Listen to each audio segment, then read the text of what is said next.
Immutability. So how the blocks actually stay unchanged. In order to understand that, we have to understand hashing a bit better. What the dictionary tells us is that hashing is a transformation and generation of input data of any length into a string of a fixed size, which is performed by a specific mathematical algorithm. What does it mean?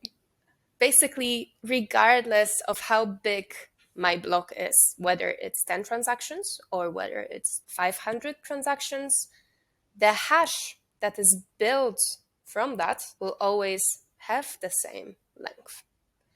And we can actually have a look how it's done in practice.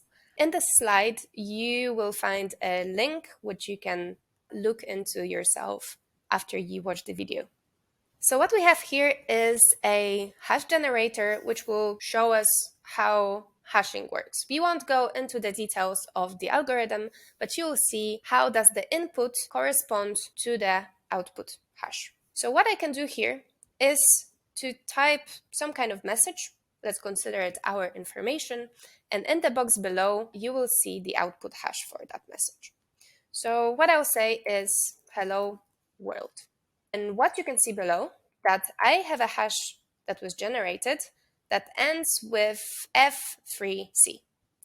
What I will do now is that I will add something to my hash. I'll add an exclamation mark.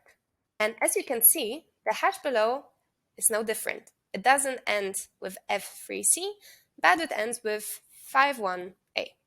If I add another exclamation mark, again, the hash changes. So as you can see, any change in the input in my information that I have here will be reflected in the generated hash. One important thing here though, when I will remove the two exclamation marks that I just added, what happens is that I will go to my initial hash. If you remember, it was ending with F3 and C. So the thing to note here is that a specific unique information will always have the same hash generated from it. I highly encourage you to go onto that page, type in hello world, and see for yourself what is the hash that you're getting.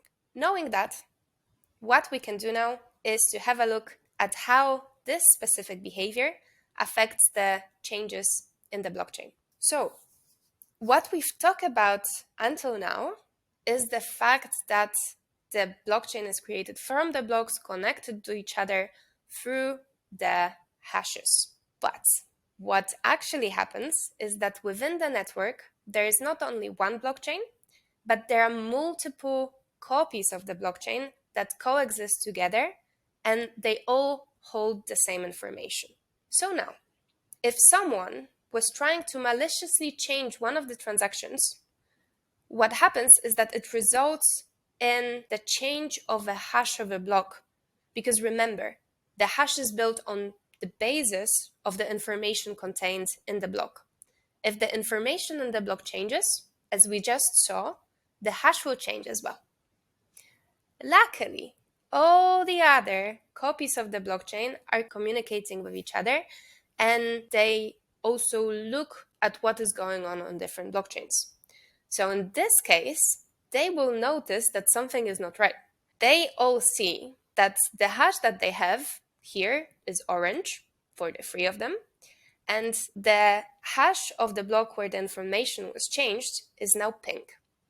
So what they do is that they kind of do some kind of a voting, where majority of the copies of the blockchain say like, hey, the correct version that we know is orange, and the minority is the pink one. So thanks to this, the original version of the blockchain is brought back to the first copy that we saw here.